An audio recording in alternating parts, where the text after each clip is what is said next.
Hey, where's Bob? Well, he didn't make work today, but he'll make it tomorrow. But never fear, we've still got some thoughts for you on today's show. And it was, in particular, a day we were talking about the Mariners' almost lost weekend against the Yankees.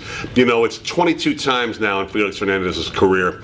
He's gone at least 7 innings, given up 1 or fewer runs, and has wound up with a no decision. It happens again yesterday. Yes, I'm not going back into the anemic Mariner offense story, but that is kind of what we're talking about a little bit. And then to take it a step further, about where Dustin Ackley might fit in. And we actually had a couple of conversations. One with Shannon Dreyer, it's on the podcast, and Mike Curto, the play-by-play voice of the Tacoma Rainiers, who's covering Ackley right now. Another one, and by the way, this is being taped on Monday.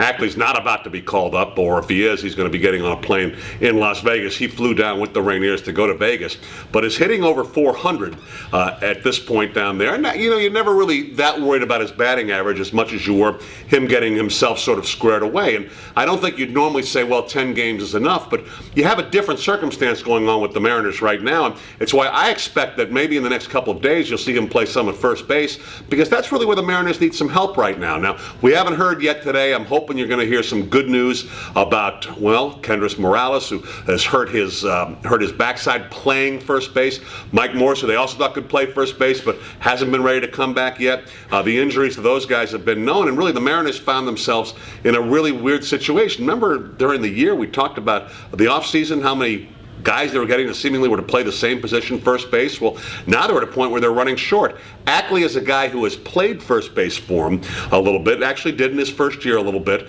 and has played that position before. He might be a guy who's an answer for them. Now, we'll have to see what happens in this Houston series. Not so much whether or not they're winning or losing, but what the health is of guys. And it's not necessarily just the guys at first base. It's as long as guys stay healthy in the outfield. I mean, Morse has needed to play the outfield as much as he needed to play first base at this point because of all the games in a row that Ibanez and Jason Bay have played. So the Mariners are in a tricky spot with their roster right now. May be able to solve it by bringing up Dustin Ackley, but not to play second, to play first.